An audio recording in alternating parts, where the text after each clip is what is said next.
அன்பார்ந்த பெரியோர்களே, தாய்மார்களே, அன்பிற்கினிய சகோதர சகோதரிகளே, நம்முடைய புதிய இல்லம், நம்முடைய வீடு, நம்முடைய கோவில், அதை திறப்பதற்காக இங்கே வந்திருக்கக்கூடிய நம்முடைய அன்பையெல்லாம் பெற்றிருக்கக்கூடிய மத்திய அமைச்சர் உள்துறை, மத்திய அமைச்சர் கூட்டுறவுத்துறை, இரண்டு துறையினுடைய அமைச்சராக இருந்து நம்மை வழிநடத்தி கொண்டிருக்கக்கூடிய ஆற்றல் மிகுந்த ஐயா அமித்ஷா அவர்களே, மேடையில் இருக்கக்கூடிய நம்முடைய எல்லா தலைவர்களே, குறிப்பாக நம்முடைய மத்திய இணையமைச்சர் அண்ணன் முருகன் அவர்களே, சட்டப்பேரவை குழு தலைவராக இருக்கக்கூடிய எம்எல்ஏ அண்ணன் நயினார் நாகேந்திரன் அவர்களே, நம்முடைய பொறுப்பாளர்களாக நம்மை வழிநடத்தி கொண்டிருக்கக்கூடிய ஐயா அரவிந்த் மேனன் அவர்களே, ஐயா சுதாகர் ரெட்டி அவர்களே, முன்னாள் பாரதிய ஜனதா கட்சியினுடைய மாநில தலைவராக இருந்து ஆக்கமும் ஊக்கமும் கொடுத்து இன்னமும் அதே வேகத்தோடு விவேகத்தோடு நம்மை வழிநடத்தி கொண்டிருக்கக்கூடிய அருமை ஐயா பொன் ராதாகிருஷ்ணன் ஐயா அவர்களே, தர்ம போராளியாக இருந்து பாரதிய ஜனதா கட்சியினுடைய தொண்டர்களுடைய இல்லத்தில் என்றும் கூறியிருக்கக்கூடிய அண்ணன் ஹெச் ராஜா அவர்களே, முன்னாள் ஆளுநராக இருந்து முன்னாள் மாநில தலைவராக இருந்து மறுபடியும் சமுதாய பணிக்கு வந்து நம்மோடு அரும்பாடுபட்டுக் கொண்டிருக்கக்கூடிய அருமை அக்கா டாக்டர் தமிழிசை சவுந்தரராஜன் அவர்களே, ஒரு பாரதிய ஜனதா கட்சியினுடைய ஒரு சட்டமன்ற உறுப்பினர் எப்படி இருப்பார்? தமிழகத்தில் 234 சட்டமன்ற உறுப்பினர்களுக்கு இலக்கணமாக அலுவலகம் ISO தரை சான்றிதழிலிருந்து ஒரு கிரீன் பில்டிங்காக இருந்து, மோடி மகள் திட்டத்திலிருந்து, ஆலயம் திட்டத்திலிருந்து தொடர்ந்து மக்கள் பணி செய்து நம்ம எல்லாம் ஊக்கப்படுத்திக் கொண்டிருக்கக்கூடிய பாரதிய ஜனதா கட்சியினுடைய மகளிர் அணியினுடைய தேசிய தலைவி, கோயம்புத்தூர் தெற்கு தொகுதியினுடைய எம்எல்ஏ அக்கா வானதி ஸ்ரீனிவாசன் அவர்களே, மாநிலத்தினுடைய துணை தலைவராக இந்த பகுதியிலே ஒரு நேர்மையான நெஞ்சுரமிக்க தலைவராக இருந்து வழிநடத்தி கொண்டிருக்கக்கூடிய அண்ணன் கனக சபாபதி அவர்களே, இந்த கட்டிடம் முடிப்பதற்கு மிக முக்கிய காரணமாக இருப்பதோடு மட்டும் இல்லாம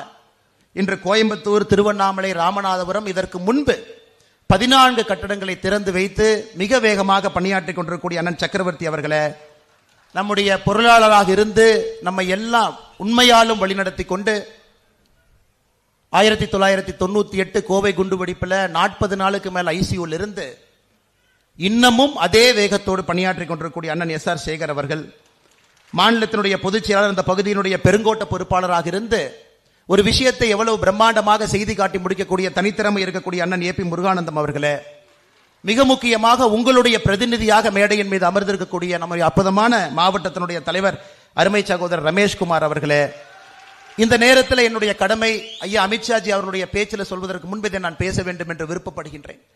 நாம் எல்லாம் இன்னைக்கு இங்க இருக்கிறோம் அப்படின்னாங்க, நம்முடைய முன்னாள் மாவட்டத்தினுடைய தலைவர்கள் அவருடைய பெயரை சொல்ல வேண்டும் என்பது என்னுடைய ஆசை. எல்லா தொண்டர்கள் சார்பாக கோயம்புத்தூர் இந்த பகுதியிலே பாடுபட்டு ரத்தம் சிந்தி இந்த கட்சியை வளர்த்த இன்று நம்மோடு இல்லை, முன்னாள் மாவட்ட தலைவராக இருந்து நம்மை வழிநடத்தி ஐயா வாசுதேவ் ராவர் அவர்களே, அவருடைய மகன் பிரமோத் ராவ் வந்திருக்கின்றார்கள், அவருக்கு என்னுடைய வணக்கத்தை தெரிவித்துக் கொள்கின்றேன். முன்னாள் மாவட்ட தலைவர் நம்மோடு இல்லை ஐயா KS நடராஜன் அவர்கள், அவருடைய மகன் பாலசுப்ரமணியம் அவர்கள்.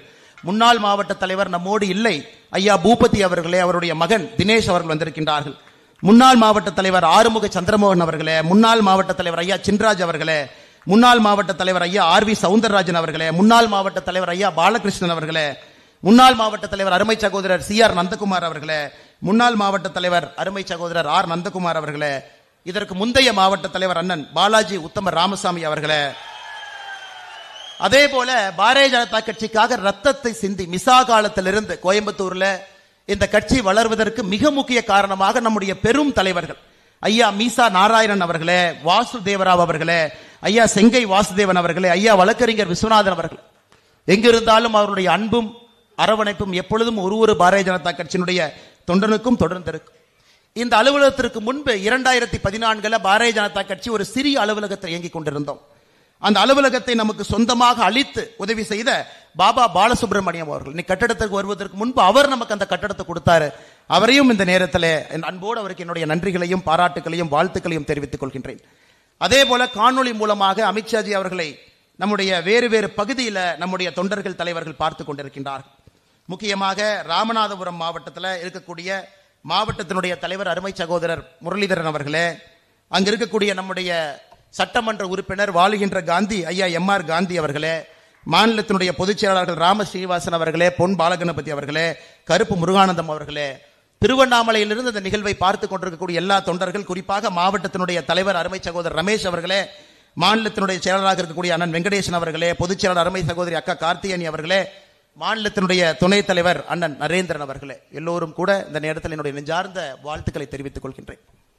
சொந்தங்களே, இன்னைக்கு நம்முடைய தேசிய தலைவர் ஐயா நட்டா அவர்கள் வேகமாக விவேகமாக ஆற்றலோடு கடந்த 5 ஆண்டு காலமாக நம்மை வழிநடத்தி பாரதிய ஜனதா கட்சி இன்று ஒரு மாநிலத்திலும் ஆட்சியை பிடித்துக் கொண்டிருக்கின்றோம். அதற்கு முன்பு நம்முடைய தேசிய தலைவராக இருந்த இன்றைய அமைச்சராக இருக்கக்கூடிய அமித்ஷா அவர்கள் ஒரு விஷயத்தை தன்னுடைய மனதிலே வைத்திருந்தார். இந்தியாவில் ஒரு பகுதியிலும் பாரதிய ஜனதா கட்சியினுடைய அலுவலகம் இருக்கணும். அந்த ஒரு பகுதியிலும் அது நம்முடைய கோவிலாக நம்முடைய வீடாக இருக்க வேண்டும். பக்கத்தில் இருக்கக்கூடிய எல்லா மக்களும் நம்முடைய கட்டடத்திற்கு, நம்முடைய வீட்டிற்கு, நம்முடைய கோவிலுக்கு உரிமையோடு வர வேண்டும். அப்படிப்பட்ட கட்டடம் இருக்கணும்.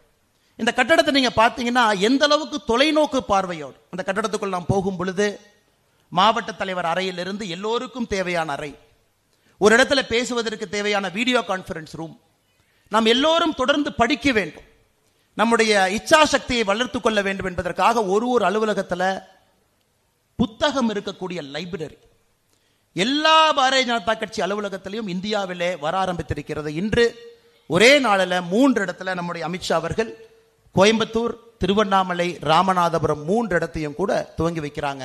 அதற்கு உங்கள் சார்பாக நம்முடைய மத்திய அமைச்சர் ஐயா அமித்ஷா அவர்களுக்கு என்னுடைய நன்றியை தெரிவித்துக் கொள்கின்றேன். காரணம், என்ன ஒரு சிந்தனை இருக்க வேண்டும், இது போன்ற ஒரு கட்டடத்தை நம்முடைய தொண்டர்களுக்கு அர்ப்பணிக்க வேண்டும் என்று. அன்பு சகோதர சகோதரிகள், நாம் வேகமாக வளர்ந்து கொண்டிருக்கின்றோம். அதில் எந்த மாற்று கருத்தும் இல்லை. வேகமாக வளர்றனால தான் நம்ம மேல கல்லையும் அதிகமாக வீசுறாங்க. பாரதிய ஜனதா கட்சியினுடைய வளர்ச்சி தமிழகத்தில் மக்களுடைய மனதில் எல்லாம் போய் தங்க ஆரம்பிச்சிருச்சுங்க. எல்லா இல்லத்திலும் நம்முடைய பாரத பிரதமர் நரேந்திர மோடி அவர்கள் குடியிருக்கிறாங்க. எதிர்க்கட்சி நண்பர்கள் அவங்களால மக்கள்கிட்ட போக முடியல, அவங்களால மக்கள்கிட்ட பேச முடியல, அவங்களுடைய எந்த ஒரு திட்டமும் கூட மக்கள் பக்கத்திலேயே போகல. பிரதமர் அவர்கள் கஷ்டப்பட்டு யோசிச்சு ஒரு நடுத்தர மக்களுக்கு வாங்கக்கூடிய மருந்தினுடைய விலை குறைவா இருக்கணும் அப்படிங்கறதுக்காக பிரதம மந்திரி மருந்தகத்தை ஆரம்பிச்சாங்கன்னா, இங்க இருக்கக்கூடிய முதலமைச்சர் ஐயா மு.க. ஸ்டாலின் அவர்களுக்கு அதுக்கு அனுமதியும் கொடுக்க மாட்டாரு, அது வந்தாங்கன்னா தடையும் போடுவாரு. அதற்கு நேற்று அவர் புதுசா முதலமைச்சர் மருந்தகம் அப்படியே காப்பி அடிச்சு அந்த மருந்தகத்தை கொண்டு இந்த அநியாயத்தை எங்கேயாச்சும் பார்த்திருக்கீங்களா? நாங்கள் செய்தால் அது குற்றம், நாங்கள் செய்தா மக்கள்கிட்ட போக விட மாட்டீங்க, அதே இதை எடுத்து உங்க பேர் வச்சு எங்களுக்கு சந்தோஷம் தான். உங்க பேர்ல நாச்சி பிரதமர் அவர்கள் செய்வதை மக்கள்கிட்ட போய் சேரட்டும் தான் நான் நினைக்கிறேன். எங்களை பொறுத்தவரை நடுத்தர மக்களுக்கு அது செல்லும். பிரதமர் எப்பொழுதும் அவர் பேரை கூட நரேந்திர மோடி மக்கள் மருந்தகன் போட்டது இல்லைங்க, பிரதமர் மக்கள் மருந்தகன் தான் போட்டுவாங்க. எனக்கு இந்தியாவில் எவ்வளவு பெரிய ரெவல்யூஷன் பாருங்க. நரேந்திர மோடி அவர்கள் ஆட்சிக்கு வந்து தலைவர்களுடைய பேரை வைக்காம பாரத பிரதமர் திட்டம்னு கொண்டு வந்த பிறகுதான் தமிழ்நாட்டில் பெரியார் அவர்கள் பேரும் அண்ணா பேரும் கொஞ்சம் குறைஞ்சு முதலமைச்சர் பேரு அப்படின்னு வெளியே வருது. ஏன்னா பிரதமர் அவர்கள் இந்தியாவில் ஏற்படுத்தியிருக்கக்கூடிய மிகப்பெரிய பொலிட்டிக்கல் ரெவல்யூஷன் இந்த பர்சனாலிட்டி பேஸ்ட் பாலிடிக்ஸ்ல இருந்து சாமானிய மனிதனை நோக்கி அரசியலை கொண்டு வந்திருக்கின்றார். சாமானிய மனிதன் நோக்கி தமிழகத்தில் கலைஞர் நூலகம்னு பேர் வைக்கிறவங்க மருந்தகத்துக்கு வந்து முதலமைச்சர் மருந்தகம்னு பேர் வச்சிருக்காங்கன்னா அதிலேயே நாம் ஜெயித்து விட்டோம் என்கின்ற அர்த்தம். அன்பை சொந்தங்களே, அருமை சகோதரர், அதையெல்லாம் செய்திருக்கக்கூடிய உலகத்தினுடைய ஒப்பற்ற தலைவர் பாரத பிரதமர் நரேந்திர மோடி அவர். அதனால் இன்று கடுமையாக நாம் பாடுபட்டுக் கொண்டிருக்கின்றோம். அதற்கு பரிசு கைது. ஒரு நாளும் பாரதிய ஜனதா கட்சியினுடைய தொண்டன் ஏதோ ஒரு இடத்துல கைதாகிறான். அந்த கைதை கூட இன்முகத்தோடு ஏத்துக்கிறீங்க, இன்முகத்தோடு. நேற்று ஒருவர்கிட்ட தொலைபேசியில பேசின, சிறையிலிருந்து வந்த பிறகு பேசுவது வாடிக்கை. கூப்பிட்டேன், அண்ணா எப்படி இருக்கீங்க? அண்ணா ஒன்றும் பிரச்சனை இல்லை, 7 நாள் போயிட்டு வந்தேன், போகும்பொழுது ஏற்பாடெல்லாம் பண்ணிட்டேன், வர்றதுக்கு 7 நாள் ஆகும், வீட்டுக்கு தேவையான பணத்தை எல்லாம் கொடுத்துட்டேன். அந்த அளவுக்கு பாரதிய ஜனதா கட்சியினுடைய தொண்டன் எதையும் எதிர்பார்க்காம களத்தில் திராவிட முன்னேற்ற கழகத்தை 2026 அகற்ற வேண்டும் என்பதிலே தெள்ள தெளிவா இருக்கு. வேரோடு பிடுங்கி எரியப்பட வேண்டிய ஒரு இயக்கம் திராவிட முன்னேற்ற கழகம், வேரோடு. இன்னைக்கு முதலமைச்சர் அவர்கள் பட்ட பகல்ல கபட நாடகம் போறார், கபட நாடகம். நாம் ஹிந்தியை திணிக்கிறோமா? இப்பதாங்க 2 நாட்களுக்கு முன்பு காசியிலே தமிழ் சங்கமம் நிகழ்ச்சி முடிவுற்றிருக்கிறது. 3வது முறையாக, ஒரு முறை அல்ல, 2 முறை அல்ல, 3வது முறையாக பாரதத்தினுடைய பிரதமர் நரேந்திர மோடி அவர்கள் தமிழகத்தில் இருக்கக்கூடிய சொந்தங்களை அழைத்து சென்று காசியிலே தமிழ் சங்கமம் நிகழ்ச்சி 3வது முறையாக. சௌராஷ்டிரா தமிழ் சங்கம் நடந்து கொண்டிருக்கிறது. சிங்கப்பூருக்கு போறார் செப்டம்பர் மாசத்தில், திருவள்ளுவர் உலக கலாச்சார அரங்கம் சிங்கப்பூர். ஹூஸ்டன் அமெரிக்காவில் தமிழ் பல்கலைக்கழகம் அங்க இருக்கை, ஹூஸ்டன் பல்கலைக்கழகத்திலே தமிழ் இருக்கை. அவருடைய சொந்த தொகுதி வாரணாசியில, முண்டாசு கவிஞன் சுப்பிரமணிய பாரதியினுடைய இருக்கை வாரணாசியில். பாருங்க எந்த அளவுக்கு தமிழை நேசிக்கக்கூடிய ஒரு பிரதமராக நரேந்திர மோடி அவர்கள் இருக்கின்றார்கள் என்பது ஒரு நான்கும் சாட்சி, ஒரு நாள் இலக்கணங்க ஐயா. இங்கே நம்முடைய அமித்ஷா ஐயா இருக்கிறாங்க. நவம்பர் 12, 2022. ஐயா ஸ்டாலின் நல்லா கேட்டுக்குங்க. அமித்ஷா அவர்கள் சென்னையில் நவம்பர் 12, 2022 உங்களுக்கு ஒரு அறிவுரை கொடுத்தாங்க. மேடையிலே அமித்ஷா அவர்கள் என்ன அறிவுரை கொடுத்தாங்க? இந்தியாவில் மருத்துவ கல்வியிலிருந்து தொழில்நுட்ப கல்வி, medical education and technical education, அதை உங்களுடைய சொந்த தாய்மொழியில சொல்லிக் கொடுங்க ஸ்டாலின் அவர்களே. தமிழ்நாட்டில் தமிழ் மொழியில சொல்லிக் கொடுங்க. எந்த அளவுக்கு யோசிக்கிறார் பாருங்க. இவர் 1, 2, 3, 4, 5 தாண்டி மெடிக்கல் எஜுகேஷனை பத்தி சொல்றாங்க. உங்களுக்கு அறிவுரை சொன்னாங்க. எத்தனையோ தமிழ் மீடியம் ஸ்கூல் படிச்சு முடிச்சுட்டு குழந்தைக மருத்துவ கல்லூரிக்கு வருவாங்க, இன்ஜினியரிங் கல்லூரிக்கு வருவாங்க. நவம்பர் 12, 2022 உங்களுக்கு தமிழ் மொழியில சொல்லிக் கொடுங்க. எப்படி அமித்ஷா அவர்கள் இந்திய திணிப்பாங்க? இதே அமித்ஷா அவர்கள் ஆட்சிக்கு இந்த துறையில அமர்வதற்கு முன்பு மத்திய ஆயுதமேந்திய காவல் படை சிஏபிஎஃப் இருக்கிறாங்க. தமிழ்நாட்டில் எத்தனையோ சகோதர சகோதரிகள் சிஏபிஎஃப்க்கு போறாங்க, சிஆர்பிஎஃப், சிஏஎஸ்எஃப். நம்ம பார்க்கிறோம், தமிழர்களை பார்க்கிறோம், பெருமையா இருக்கு. இதற்கு முன்பு இவர் அந்த இருக்கைக்கு வருவதற்கு முன்பு பரீட்சை எதில் இருந்துச்சுங்க? ஆங்கிலத்தில் இருந்தது, ஹிந்தியில் இருந்தது. உள்துறை அமைச்சராக வந்த பிறகு 13 பிராந்திய மொழிகள் தமிழ் உட்பட அந்த பரீட்சை எழுதலாம். 13 மொழிகள் முதலாக தமிழ்ல பரீட்சை எழுதலாம். இவர்கள் எப்படி இந்திய திணிப்பாங்க? ஹிந்தி திணிக்கப்பட்ட இந்தியாவிலே தாய்மொழியை திணித்துக் கொண்டிருக்கின்றார்கள் பாரத பிரதமர் நரேந்திர மோடி அவர்களும் உள்துறை அமைச்சர் அமித்ஷாஜி அவர்கள். அதனால எந்த ஊர்ல உட்கார்ந்து யாருக்கு நம்முடைய முதலமைச்சர் அவர்கள் கதை சொல்லிட்டு இருக்காங்கன்னு எனக்கு தெரியல. இன்னைக்கு அவர் ஆரம்பிச்சார், எந்த தமிழகத்தில் இருக்கக்கூடிய சொந்தமும் ஏற்றுக்கொள்வதற்கு தயாரா இல்ல. எல்லாரும் சொல்லிட்டாங்க, ஐயா பொய் சொல்றீங்க, என் குழந்தை விருப்பப்பட்டு மோடி ஐயா தமிழுக்கு இவ்வளவு மரியாதை கொடுக்கிறாங்க. அமித்ஷா அவர்கள் நேற்று விமான நிலையத்துக்கு வந்தவுடன் இன்னைக்கு பாருங்க, திருக்குறள் இருக்கக்கூடிய 133 அதிகாரம் பொறிக்கப்பட்ட பொன்னாடை அவர் கொடுக்கிறோம். 247 தமிழ் எழுத்துக்களால் எழுதப்பட்ட ஓவியம் அமித்ஷாஜி அவர்களுக்கு கொடுக்கப்பட இருக்கிறது.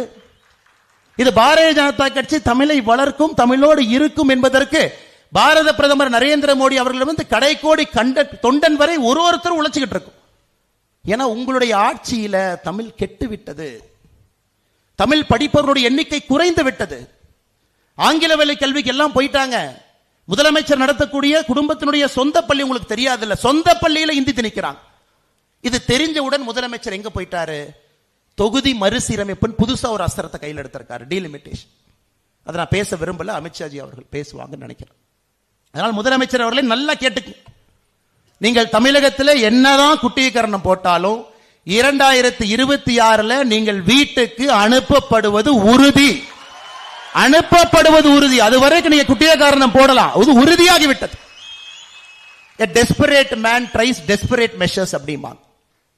ஒரு மனிதன் எந்த ஒரு சூழ்நிலையில் எந்த ஒரு வேலையும் இல்லைன்னா எதை வேண்டுமானாலும் செய்ய துணிவான் என்பதற்கு உதாரணமாக தமிழகத்தினுடைய முதலமைச்சர் ஐயா மு.க. ஸ்டாலின் அவர்கள் இருக்கின்றார்கள். ஆனால் அன்பு சொந்தங்களே, நாம் இன்னும் கடுமையா உழைக்கணும். நீங்க பாருங்க, ஹரியானா, மகாராஷ்டிரா, டெல்லி 27 ஆண்டுகளுக்கு பிறகு அரவிந்த் கெஜ்ரிவால் அவங்க என்ன சொன்னாங்க? மோடிஜி அவர்கள் ஜெயிக்கணும்னா இன்னொரு ஜென்மம் எடுத்து வரணுமா. ஆல் டிக்டேட்டர்ஸ் டை எ டெரிபிள் டெத். அது உலகத்தினுடைய நியத்தி, உலகத்தினுடைய ஹிஸ்டரி. ஆட்சியில் இருக்கும் பொழுது கீழே விழுவது அவ்வளவு பெரிய வீழ்ச்சியாக இருக்கும். அரவிந்த் கெஜ்ரிவால் இஸ் டிக்டேட்டர், மம்தா பானர்ஜி அவர்கள் dictator, dictatorship quality. MK. Stalin அவர்கள் டிக்டேட்டர்ஷிப் குவாலிட்டி. யாராவது ஒரு டிக்டேட்டர் சைக்காலஜி படிச்சீங்கன்னா அந்த ட்ரைட்ஸ் அப்படியே உங்ககிட்ட இருக்கும். 2 மணிக்கு கைது பண்றது, கருத்து சுதந்திரத்தை நறுக்கிறது, பொய் பேசுறது, துணிக்கிறது. நாம பொய் பேசுறோம், நம்ம மேல பொய் சொல்றது. அதனால் அரவிந்த் கெஜ்ரிவால் அவர்கள் சென்று விட்டார். மம்தா பானர்ஜி அவர்களும் உங்களோடு சேர்ந்து வீட்டுக்கு 2026 போகத்தான் போறாங்க. அன்னைக்கு இந்தியாவிற்கு முழுமையான ஒரு சுதந்திரம் கிடைக்கத்தான் போகுது. அதை அமித்ஷாஜி அவர்கள் நடத்தி காட்டத்தான் போறாங்க. அருமை சொந்தங்களே, உங்களுக்கு இன்னொரு விஷயத்தையும் இந்த நேரத்தில் சொல்ல வேண்டும் என்பதனுடைய கடமை. புதிய தலைவர்கள் வந்திருக்கிறாங்க, புதிய தலைவர். இன்னைக்கு புதிய தலைவர்களுக்கு ஒத்துழைப்பு கொடுக்க வேண்டியது நம்முடைய கடமை. புதிய தலைவர் ரமேஷ் அவர்கள் இருக்கிறாங்க, பழைய தலைவர்கள் நாம் இருக்கிறோம். நம்மிடம் புதிய தலைவர் பழைய தலைவர் என்கின்ற வார்த்தை இல்லை. பாரதிய ஜனதா கட்சியினுடைய தொண்டன் என்கின்ற வார்த்தைக்கு மேல எல்லாம் அலங்காரம் தாங்க, அதுக்கு மேல எல்லாம் அலங்காரம் தான். அதனால் ஒற்றுமையாக எல்லோரும் இருந்து பணி செய்ய வேண்டிய நேரம் 2025 கண் முன்னால் வெற்றி தெரியுதுங்க. மோடி அவர்கள் வந்த பிறகு நம்பிக்கை நமக்கு வந்திருக்கிறது. தமிழகத்தில் பாரதிய ஜனதா கட்சி தேசிய ஜனநாயக கூட்டணி என்டிஏ ஆட்சிக்கு வரும் 2026 நம்பிக்கை இருக்கு. ஆனால் நீங்கள் இன்னும் தீர்க்கமாக, வீரமாக, விவேகமாக, இன்னும் ஆழமாக நீங்கள் பணி செய்ய வேண்டும் என்ற அன்போடு சொல்லி, மிக அற்புதமாக இந்த கட்டிடத்தை, நம்முடைய கோவிலை, நம்முடைய வீட்டை மக்கள் பயன்பாட்டிற்கு கொண்டு வந்திருக்கக்கூடிய எல்லா குழு, ஆர்கிடெக்ட்ல இருந்து, கொத்தனாரில் இருந்து, மேஸ்திரியில இருந்து பணி செய்த எல்லா அன்பு சொந்தங்களும் இருக்கிறாங்க. அவர்களுக்கும் இந்த நேரத்தில் நன்றி தெரிவித்து, குறிப்பாக அண்ணன் சக்கரவர்த்தி அவர்கள் நன்றி தெரிவித்து, மேடையில் இருக்கக்கூடிய எல்லா அன்பு தலைவர்களுக்கும் நன்றி தெரிவித்து, கடுமையாக உழைப்போம் என்கின்ற சூழலை நீங்கள் எடுக்க வேண்டும் என்போடு சொல்லி, இந்த மகா சிவராத்திரி என்னன்னாலே எல்லாம் வல்ல இறைவன் ஈசன் சிவபெருமானுடைய அருள் என்றும் நமக்கு இருக்கும். மோடி ஐயாக்கு இருக்கு, அமித்ஷா ஐயாவுக்கு இருக்கு, நட்டா ஐயாவுக்கு இருக்கு, பாரதிய ஜனதா கட்சிக்கு இருக்கும். காரணம், நியாயத்தின் பக்கம் நிற்கிறோம். சில நேரத்தில் சிவபெருமான் அவர்களே விஷத்தை சாப்பிட வேண்டிய கட்டாயம் அவருக்கு இருக்கு. இவர்கள்லாம் விஷத்தை சாப்பிட்டு தான் இங்க இருக்கிறாங்க. இத்தனை ஆண்டு காலமாக விஷத்தை உண்டு உண்டு உண்டு காஷ்மீர்ல 370 ஒரு நாள் எடுக்கலீங்க, 50 ஆண்டுகள் ஆச்சு. ஒரு நாள் எடுக்கப்படல. அதையும் நாம் புரிந்திருக்கின்றோம். ஒரு நாள்ல எந்த வேலையும் நடக்காத அரசியல். சில நேரத்தில் பொறுமையாக இருந்து ஒரு விஷயத்தை கையாண்டு விஷத்தை உண்டு அந்த வெற்றியை நோக்கி செல்ல வேண்டிய ஒரு கட்டாயம் நமக்கு இருக்கு. அதனால் பாரதிய ஜனதா கட்சி நாம் அனைவரும் கூட சிவபெருமானை போல விஷத்தை உண்ணுவதற்கும் நாம் தயாராக இருக்கின்றோம். அதனால் மக்களுக்கு நல்லது நடக்க வேண்டும் என்று சொல்லி இங்க இருக்கக்கூடிய எல்லோருக்கும் நன்றி தெரிவித்து என்னுடைய உரையை முடித்துக் கொள்கின்றேன். நன்றி, வணக்கம். பாரத் மாதா கி, பாரத் மாதா கி, பாரத் மாதா கி.